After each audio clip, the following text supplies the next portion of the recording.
अब हमारे इस ज्ञान यात्रा के इस मोड़ पर सुसमाचार विवरण यरूशलेम से ध्यान हटाकर दो पुरुषों पर केंद्रित हो जाता है जो एक धूल भरी सड़क पर एम्माउस नामक एक छोटे से गांव की ओर जा रहे हैं। लगभग 3 वर्षों तक उन्होंने यीशु के लिए अपना जीवन समर्पित कर दिया था। उसके कदमों पर चलते हुए वे शिष्यों के बड़े समूह में से एक हैं।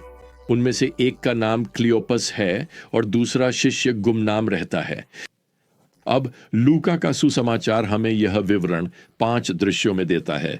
यह एक वास्तविक जीवन का नाटक है और वैसे यह घटना पुनरुत्थान रविवार को घटित हो रही है। यह बस दिन में थोड़ा बाद में यरूशलेम शहर के बाहर हो रहा है।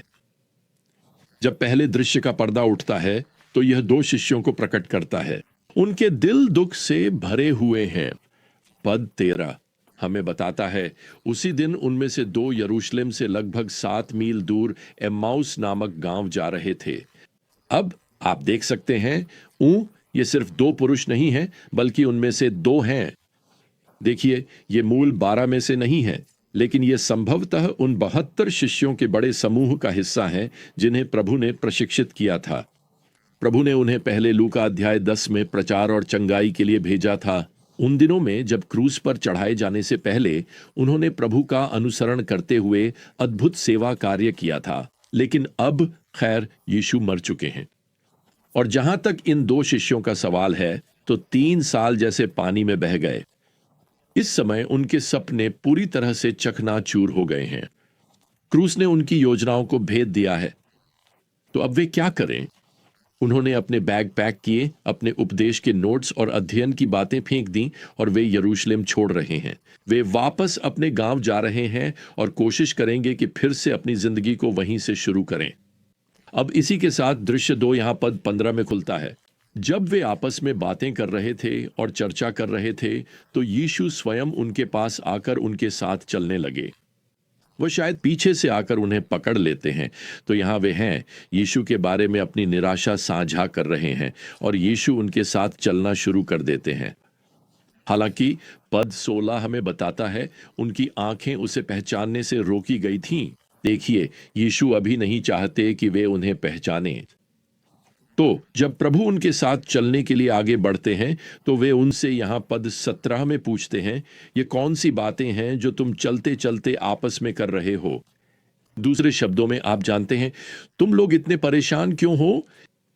खैर, क्लियोपस कहते हैं, शायद थोड़े व्यंग्य के साथ, यहां पद 18 में, क्या तुम यरूशलेम के अकेले ऐसे यात्री हो जो इन दिनों वहां घटी इन बातों को नहीं जानते?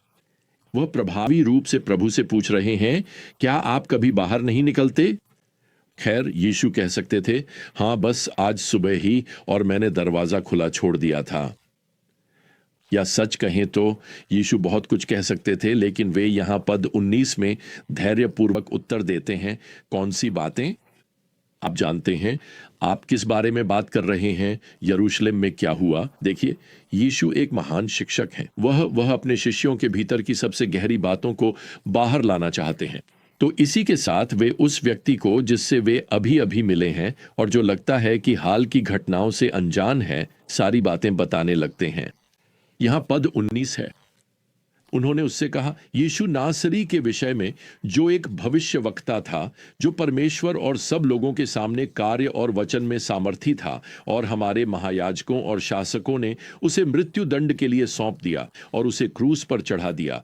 लेकिन हमें आशा थी कि वही इज़राइल को छुड़ाने वाला है। हाँ, और इन सब बातों के अलावा अब इन घटनाओं को हुए 3रा दिन हो गया है।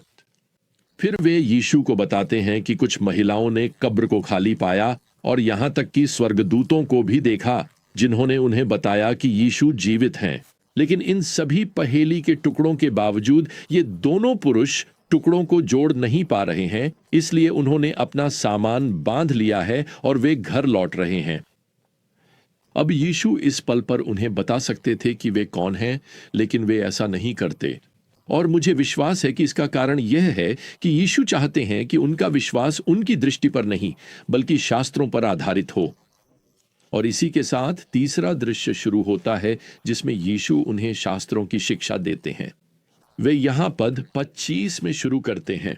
अरे मूर्खों और मन से विश्वास करने में धीमे, जो कुछ भविष्यद्वक्ताओं ने कहा है, क्या यह आवश्यक नहीं था कि मसीह अर्थात मसीहा इन बातों को सहें और अपनी महिमा में प्रवेश करें? दूसरे शब्दों में, क्रूस अंत नहीं था, वह तो शुरुआत थी।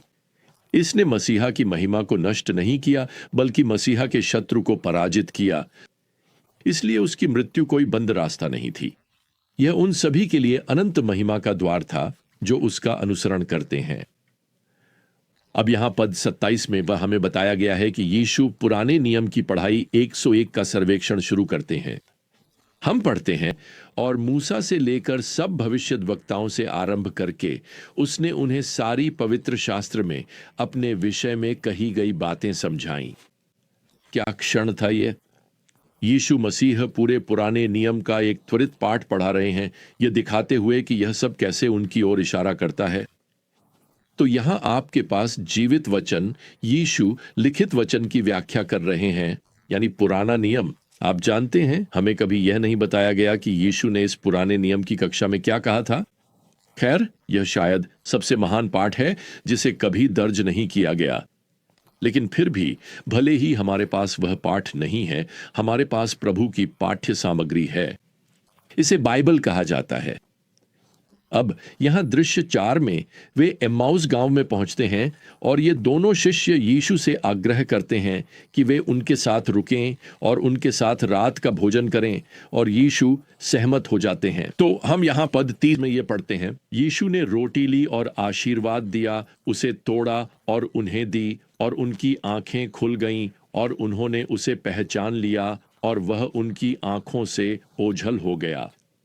अब जब यीशु उन्हें रोटी देने के लिए हाथ बढ़ाते हैं, तो निस्संदेह उनके कीलों से छिद्दे हुए हाथ उनके सामने आ जाते हैं और उन पर प्रकाश पड़ता है। अब उनकी आंखें यीशु को पहचानने के लिए खुल गई हैं। और मैं आपको बताना चाहता हूं प्रियजनों, प्रभु ने उन्हें अपने हाथ सबसे अंत में दिखाए, क्योंकि वह पहले उन्हें शास्त्र दिखाना चाहते थे। शास्त्र हमारे आशा की नींव है, परमेश्वर का वचन। तो आज तक सवाल यह है प्रियजनों कि आपने यीशु पर विश्वास करने के लिए क्या देखा या अनुभव किया है। सवाल यह है कि बाइबल क्या कहती है जिससे हम विश्वास करें कि यीशु ही मसीह हैं। खैर, यहां उनका मिशन अब पूरा हो गया है और इसके साथ ही यीशु अचानक चमत्कारिक रूप से ओझल हो जाते हैं। लेकिन पद 32 में शिष्यों की प्रतिक्रिया पर ध्यान दें।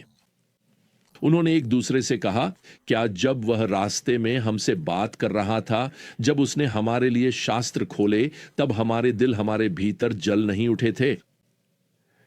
यीशु ने इन लोगों का पीछा किया था जब वे गलत दिशा में जा रहे थे। मुझे आश्चर्य है मेरे मित्र, क्या वह आज तुम्हारा पीछा कर रहा है? रुक जाइए, उसकी ओर मुड़ जाइए। बाइबल में दर्ज शब्दों को सुनिए। यह उसका वचन है, आपके विश्वास की नींव। अब दृश्य 5 यरूशलेम में घटित होता है, जहां ये दोनों पुनर्जीवित उत्साहित पुरुष तुरंत लौट जाते हैं।